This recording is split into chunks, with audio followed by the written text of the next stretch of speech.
नमस्कार दोस्तों। कल हमारा टॉपिक चल रहा था महाराणा प्रताप। लगभग हल्दी घाटी तक हम पढ़ चुके थे, उससे आगे का इस वीडियो में देखते हैं। दोस्तों, युद्ध हुआ था हल्दी घाटी। कब हुआ था? 18 या 21 जून 1576। दोनों ही डेट मिलती हैं, 18 जून भी मिलती है और 21 जून। युद्ध के बारे में हम पढ़ चुके थे। हल्दी घाटी युद्ध के बाद यहां से निकलने के बाद जाते हैं महाराणा प्रताप कुंभलगढ़, और आगे के युद्धों का जो संचालन करेंगे वो कहां से करेंगे? कुंभलगढ़ से। दोस्तों, ये अपना राजस्थान है, यहाँ पड़ता है कुंभलगढ़ राजस्थान। यहाँ अब कौन आ गए? महाराणा प्रताप। हल्दी घाटी युद्ध को महाराणा प्रताप जब हार जाते हैं, वैसे एनसीईआरटी ने इसमें महाराणा प्रताप का जीतना माना है, लेकिन पहले हम पढ़ते थे कि इसमें महाराणा प्रताप की हार होती है और मानसिंह की विजय होती है। जब मानसिंह और आसफ खां जाते हैं अकबर के पास, तो अकबर उनसे मिलता भी नहीं है। उसके बाद अकबर स्वयं आता है। यहाँ शासन कर रहा था अकबर। अब यहां से अकबर आता है कहाँ? अजमेर। जियारत के लिए आया था, पुत्र प्राप्ति के लिए काफी जियारत की थी किसने? अकबर ने। प्लस में चित्तौड़ को जीतने के लिए भी काफी जियारत की थी। जब चित्तौड़गढ़ का तीसरा साका हुआ था, उस समय जियारत के समय एक पंडित जी से जब ये मिले थे, तो उन्होंने कहा था कि आप कभी भी युद्ध के मैदान में महाराणा प्रताप के सामने गलती से भी मत आ जाना। अगर महाराणा प्रताप का आपका आमने सामने का मुकाबला हुआ तो आप मारे जाओ। अब स्वयं अकबर फिर भी आ जाता है नवंबर 1576 में। कहा? उदयपुर। यहाँ पड़ता है हमारा उदयपुर। अब उदयपुर पर आक्रमण किया नवंबर 1576 में। किसने? अकबर ने। ये भी महाराणा प्रताप को बंदी नहीं बना पाया, इसने जीत लिया उदयपुर को, और उदयपुर का नाम बदलकर मोहम्मदाबाद रखा। उसके बाद 1576 के बाद ये अभियान भेजेगा, एक व्यक्ति को भेजेगा जिसका नाम है शाहबाज खां। शाहबाज खां को ये 3 बार भेजता है, 1577, 1578 और 1579 में 3 बार भेजता है शाहबाज खां। शाहबाज खां 3 बार जब यहाँ आक्रमण करने आया था, तो उस समय शाहबाज खां की महाराणा प्रताप का एक युद्ध होता है जिसको नाम दिया जाता है कुंभलगढ़ का युद्ध। बात थी कब की? 1578। इस समय शाहबाज खां आक्रमण कहाँ करता है? कुंभलगढ़ पर। यहाँ से कुंभलगढ़ के किले में बारूद फट गया था, इसलिए महाराणा प्रताप को यहाँ से किला छोड़ना पड़ा। और यहाँ होते हुए महाराणा प्रताप आ गए थे कहाँ? चूलिया गांव। भैंसरोडगढ़ चित्तौड़गढ़ के नजीक एक गांव पड़ता है चूलिया गांव। यहाँ गए थे महाराणा प्रताप, और यहाँ महाराणा प्रताप की मुलाकात एक व्यक्ति से होती है जिसका नाम है भामा शाह। भामा शाह का जन्म हुआ था ढोलान गांव पाली में। वित्त मंत्री था ये चित्तौड़ का। इसने क्या किया था कि चित्तौड़गढ़ पर आक्रमण कोई हुआ था तो वहां से खजाने को ले गया कहाँ? कुंभलगढ़। और जब कुंभलगढ़ पर आक्रमण हुआ था तो यहाँ से ये सुरक्षित खजाने को निकाल कर ले गया था। दोस्तों, हालांकि कुंभलगढ़ में भी कुछ नहीं मिला था मुगलों को, लेकिन शाहबाज खां की ये बहुत बड़ी जीत थी, क्योंकि कुंभलगढ़ को इससे पहले कोई नहीं जीत पाया था, ना ही इसके बाद कोई जीत पाया था। एक बार कुंभलगढ़ पर विजय प्राप्त की थी, और वो किसने की थी? शाहबाज खां।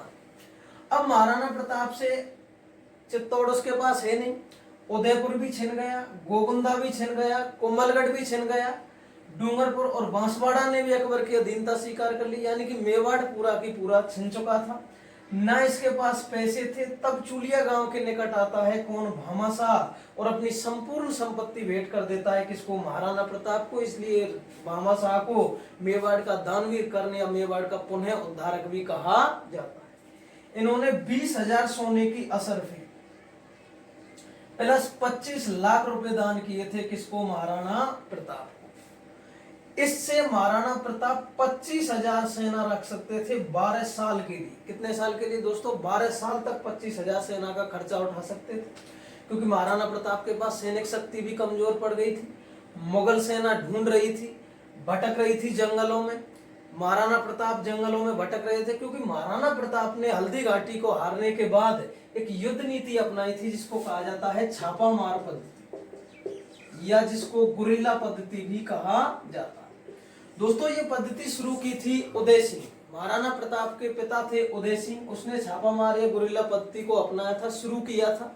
उसको बाद में महाराणा प्रताप और जोधपुर के राजचंद्र सेन ने अपनाया था। अब महाराणा प्रताप कौन सी ओर अपना रहा है, छापा मार पद्धति या गुरिल्ला पद्धति। महाराणा प्रताप हल्दी घाटी से जब निकलते हैं तो उसमें मायरा की गुफाओं में शरण लेते हैं, और मायरा की गुफाओं में महाराणा प्रताप का शस्त्रागार भी था। ये क्वेश्चन भी पूछा जाता है, महाराणा प्रताप का शस्त्रागार कहाँ था, कहाँ था, मायरा की गुफाओं।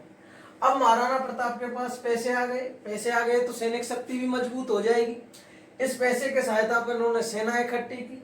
अब ये आक्रमण करेगा किस पर, शाहबाज खां पर। 1578, 77, 78, 79 की बात है। उसके बाद 1580 में एक शांति अभियान भेजेगा अकबर। अकबर ने भेजा था अब्दुल रहीम खान खाना। किसको भेजा था, अब्दुल रहीम खान खाना। अब्दुल रहीम इसका नाम था, खान खाना की उपाधि दी थी अकबर ने। अब्दुल रहीम बैरम खां के संरक्षण जो दिया, बैरम खां का संरक्षण का काल कहलाता है अकबर का 1556 से 60 का काल, क्योंकि इस समय अकबर छोटा था तो उसको संरक्षण जो प्रदान किया था बैरम खां ने किया था। उस बैरम खां का ही पुत्र था अब्दुल रहीम। रहीमन धागा प्रेम का मत तोड़ो चिटकाए, टूटे से फिर ना मिले, मिले गांठ पड़ जाए। ये अब्दुल रहीम का ही दोहा है। इसको खान खाना की उपाधि दी थी अकबर। अब अब्दुल रहीम खान खाना को भेजता है अकबर किसके खिलाफ, महाराणा प्रताप के। अब्दुल रहीम खान खाना विद फैमिली गए भाई, और एक गांव पड़ता है शेरपुर गांव। शेरपुर गांव के निकट अपनी फैमिली को छोड़कर ये महाराणा प्रताप के विरुद्ध गए। इस बात का पता चला महाराणा प्रताप के पुत्र अमर सिंह।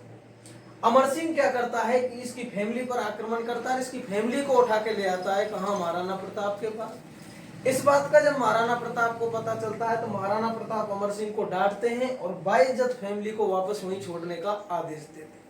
इस बात से अब्दुल रहीम खान खाना इतने प्रभावित हुए थे कि अब्दुल रहीम खान खाना ने दोबारा महाराणा प्रताप पर कोई अभियान नहीं किया था, और अपनी एक पुस्तक में लिखा भी था कि चाहे अकबर मिट जाए, चाहे कुछ भी हो जाए, धरा जब तक रहेगी महाराणा प्रताप तेरा स्वाभिमान, और तू कभी भी इस प्रकार से नहीं मिट पाएगा। इसने कहा था किसने, अब्दुल रहीम खान खाना ने। बाद में अकबर ने इसको दोबारा भी भेजना चाहा था लेकिन इसने आने से मना कर दिया। उसके बाद बात है 1582 ईस्वी। कब की बात है दोस्तों, 1582। मुगलों ने राजस्थान में 4 चौकी स्थापित कर रखी थी। एक चौकी का नाम था देवल, एक थी देवारी, एक थी देसूरी, और एक थी दिवेर। दिवेर जो चौकी थी, यहाँ का सेनापति था सुल्तान खां, अकबर का चाचा था। अब क्या करता है, दिवेर पर आक्रमण करता है महाराणा प्रताप, और यहाँ जो आक्रमण करता है 2 दल बनाता है। एक दल था महाराणा प्रताप के नेतृत्व में, एक था अमर सिंह के नेतृत्व में। अमर सिंह के नेतृत्व में आक्रमण की हुआ, अमर सिंह ने हत्या कर दी किसकी, सुल्तान खां की, और दिवेर पर विजय प्राप्त कर ली थी महाराणा प्रताप। दिवेर के युद्ध को कहा जाता है महाराणा प्रताप के गौरव का प्रतीक, या इसको कहा जाता है मेवाड़ का मैराथन। कहा था किसने, कर्नल जेम्स टॉड। ध्यान रखना, दोनों चीज पूछी जाती है। मेवाड़ का मैराथन किसने कहा, कर्नल जेम्स टॉड ने।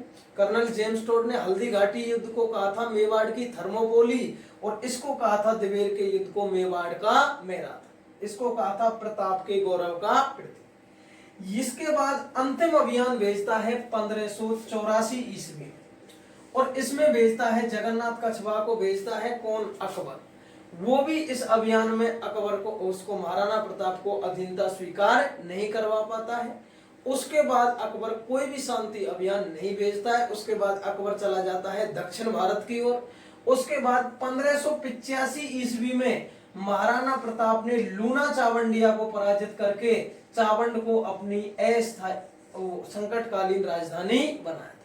देखो, हल्दी घाटी को हारने के बाद महाराणा प्रताप ने अपनी अस्थायी राजधानी बनाया था अवारगढ़ उदयपुर। यहाँ 1585 ईस्वी में चावंड को ये अपनी संकटकालीन राजधानी बनाता है कौन, महाराणा प्रताप। और यहीं से महाराणा प्रताप मेवाड़ का लगभग 85% हिस्सा मुगलों से पुनः प्राप्त कर लेता, क्योंकि महाराणा प्रताप का ये सिस्टम था कि जैसे गोगंदा पर आक्रमण किया, गोगंदा मुगलों ने जीत लिया।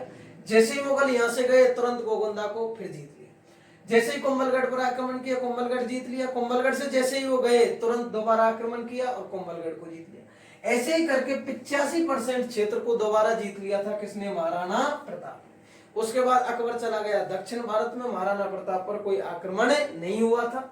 1585 के बाद 12 साल महाराणा प्रताप ने आराम से जिए।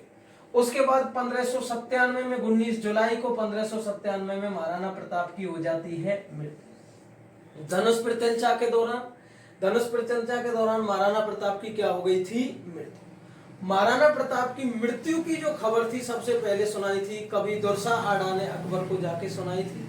अकबर निशब्द रह गया था। अकबर जब मृत्यु की खबर सुनी तो अकबर खुश नहीं हुआ था। अकबर की आंखों में आंसू आ गए थे, क्योंकि ये लड़ाई एक दूसरे प्रकार की लड़ाई हो गई। अकबर चाहता था कि वो अधीनता स्वीकार करे और महाराणा प्रताप चाहता था कि मैं अधीनता स्वीकार ना करूं। तो ये मृत्यु की जो खबर सुनाई थी, ये क्वेश्चन भी पूछा जाता है, महाराणा प्रताप की मृत्यु की खबर अकबर को किसने सुनाई थी, कवि दुर्सा आडा। देखो, अकबर के दरबार में 2 राजपूत कवि रहते थे, एक का नाम था दुर्सा आडा और एक का नाम था पृथ्वीराज राठौर। पृथ्वीराज राठौर और दुर्सा आडा। देखो, पृथ्वीराज राठौर महाराणा प्रताप को एक कविता भेंट करते हैं जिसका नाम था पाथल और पीथल, जिसमें स्वयं को पीथल और महाराणा प्रताप को पाथल कहकर संबोधित किया था। दोस्तों, एक ऐसी घटना भी घटती है कि जब कुंभलगढ़ को हार जाता है महाराणा प्रताप, तो ऐसा माना जाता है, पृथ्वीराज राठौर इस बात को कहता है कि महाराणा प्रताप का उस समय स्वाभिमान डगमगा गया। जब महाराणा प्रताप जंगलों में भटक रहे थे, उनका पुत्र अमर सिंह घास की रोटी खा रहा था और उस घास की रोटी को भी जंगल का एक बिलावड़ा लेके भाग जाता। इस पाथल और पीथल कविता में कहकर संबोधित किया है इसने, पृथ्वीराज राठौर ने, कि हरे घास की रोटी जद बन बिलावड़ो ले भाग्यो न 900 अमरो चीख बड़ोरा नारो सोए दुख जाओ। यानी कि जब अमर सिंह घास की रोटी खा रहा है जंगलों में, इनके पास पैसे नहीं थे, जंगल में भटक रहे थे, और उस समय उस घास की रोटी को भी जंगल का बिलावड़ा जब लेके भाग जाता है तो महाराणा प्रताप का स्वाभिमान डगमगा जाता है। उस समय महाराणा प्रताप क्या करते हैं, अकबर के लिए खत भेज देते हैं अधीनता स्वीकार करने के लिए। जब अकबर को अधीनता स्वीकार करने को खत भेज देता है, तब अकबर बुलाता है किसको, पृथ्वीराज राठौर। पृथ्वीराज राठौर से कहा कि भाई पृथ्वीराज राठौर, आप कहते थे कि महाराणा प्रताप कभी आपकी अधीनता स्वीकार नहीं करेगा, आज महाराणा प्रताप का अधीनता स्वीकार करने को खत आया है।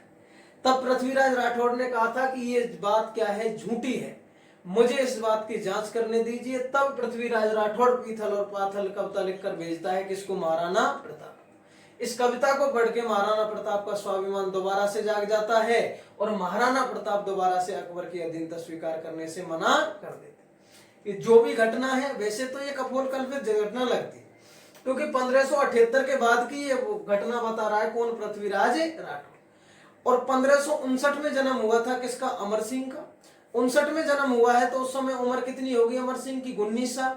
तो अमर सिंह बच्चा थोड़ा ही था उस समय, तो अमर सिंह राजकुमार था, तो अमर सिंह कहाँ छोटा सा बच्चा था। तो ये बात वैसे तो कपोल कल्पित मानी जाती है, लेकिन फिर भी कई बार क्वेश्चन पूछ लिया जाता है कि पृथ्वीराज राठौर ने महाराणा प्रताप को कौन सी कविता लिखकर भेंट की थी, कौन सी की थी, पाथल और पीथल, जिसमें महाराणा प्रताप को पाथल और स्वयं को पीथल कहकर संबोधित किया।